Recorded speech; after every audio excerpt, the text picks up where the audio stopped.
Hello everyone. This video is going to go over how you can control your costs or attempt to control your costs while you run your company.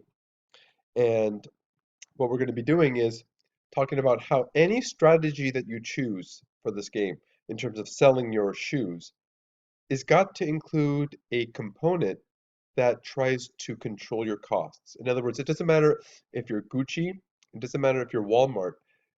Each one of those strategies has to have a cost control component in it. So when we talk about costs, we're talking about um, production because production is the main driving factor in your costs.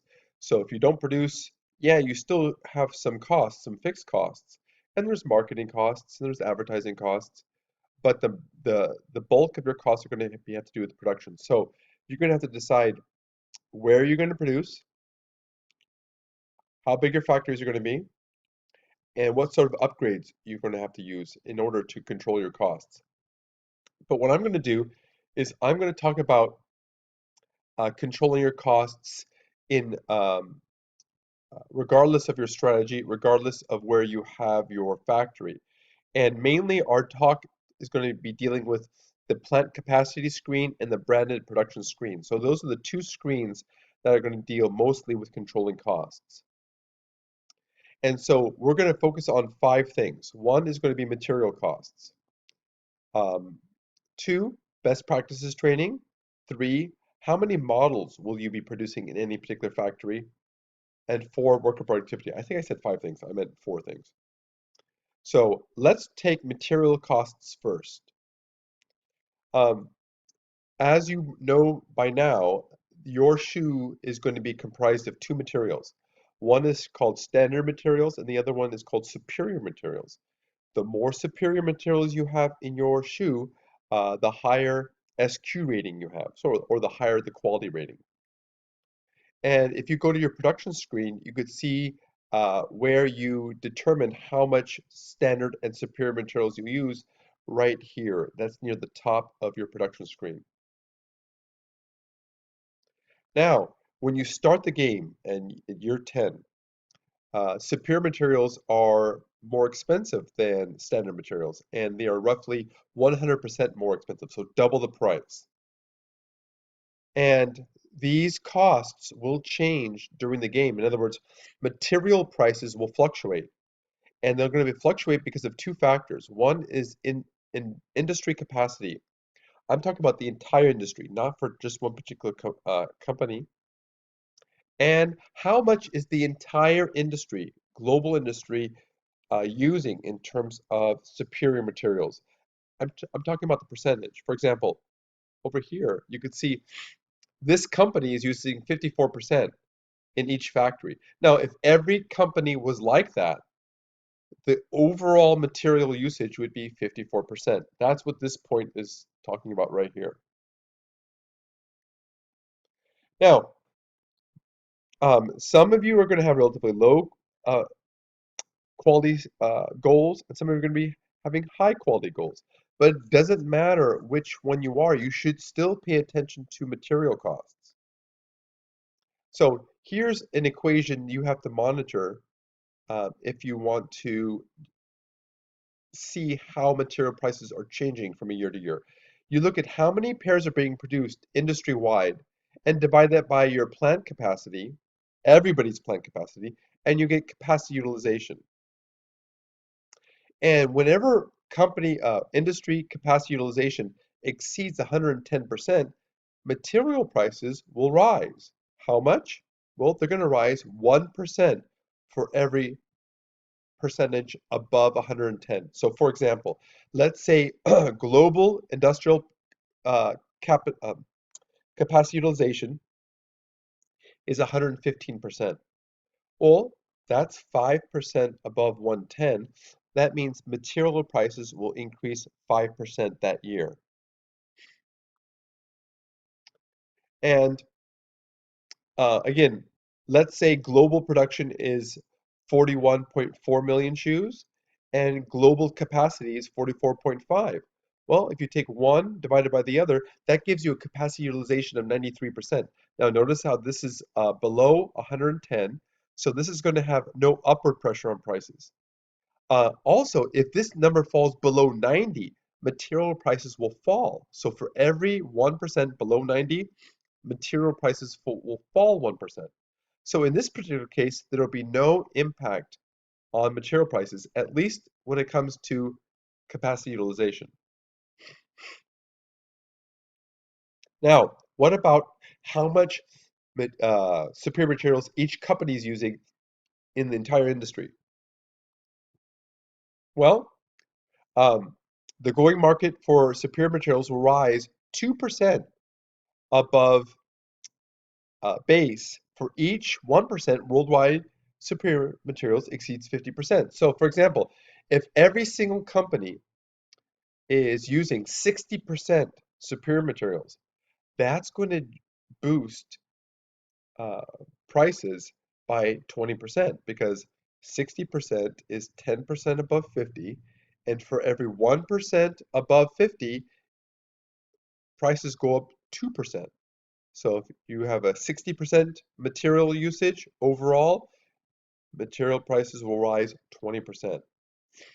But you know what? You don't have to pay attention to these calculations in terms of you doing these calculations.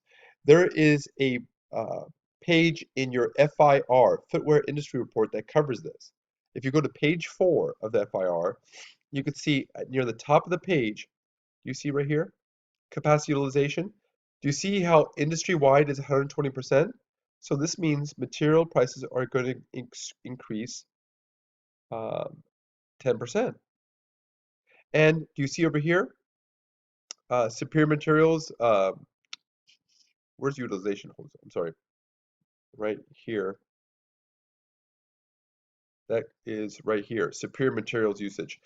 So you can see overall, superior material usage is 40%. So this particularly will not have any impact on material prices. So let me recap. Two things impact material costs: capacity utilization and material usage. Those two statistics are going to be measured in your page 4 of your FIR report. Now let me just go to,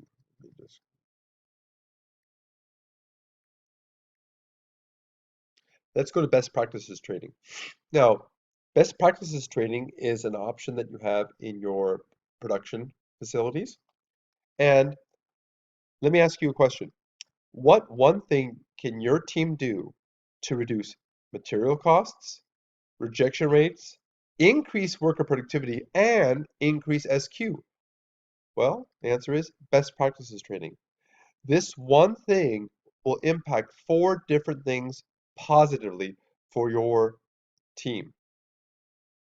And where can you find this? Well, this is your production screen. You go right here, and this spending will tell you how much you are well, spending on best practice training.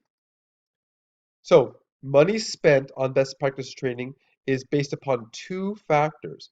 It's on a per worker basis and a per shoe basis. So, if you look at your production screen, do you see on the right-hand side? This gives you an idea of what you're spending on a per shoe basis.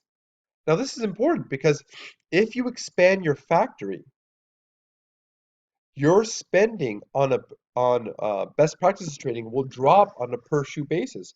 So you got to understand when you adjust the size of your factory, that impacts the spending you do on best practices training on a per shoe basis.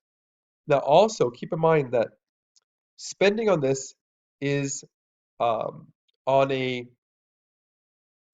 uh, long-term basis. In other words, you can't just spend money on best practices training and hope that it's going to impact your costs positively in 1 year. It takes a sustained effort spending money on best practices training to see if it to have an effect.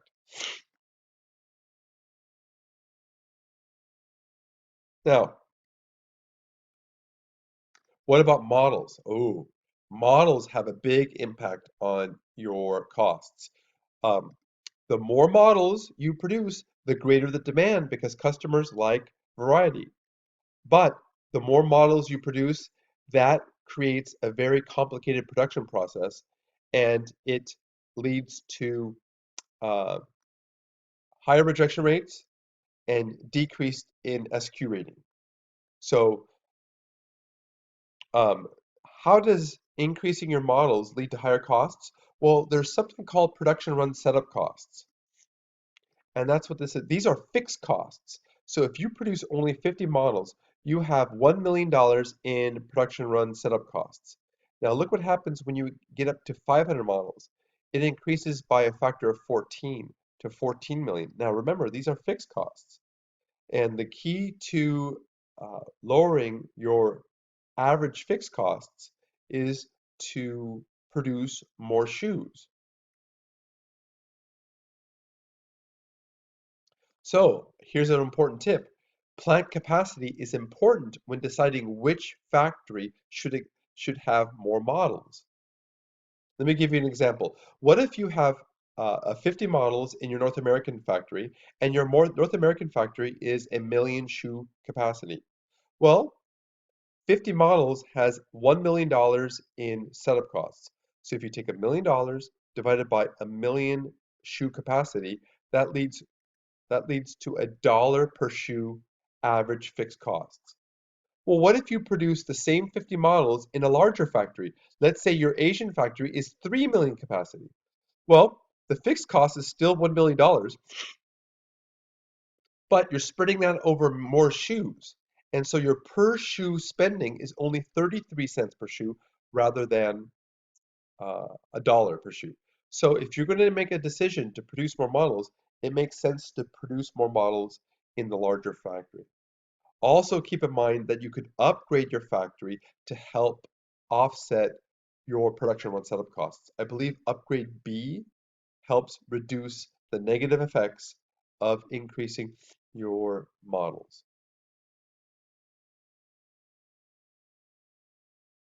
Now, what about worker productivity? Well, it's a simple economic fact that productivity and costs are inversely related.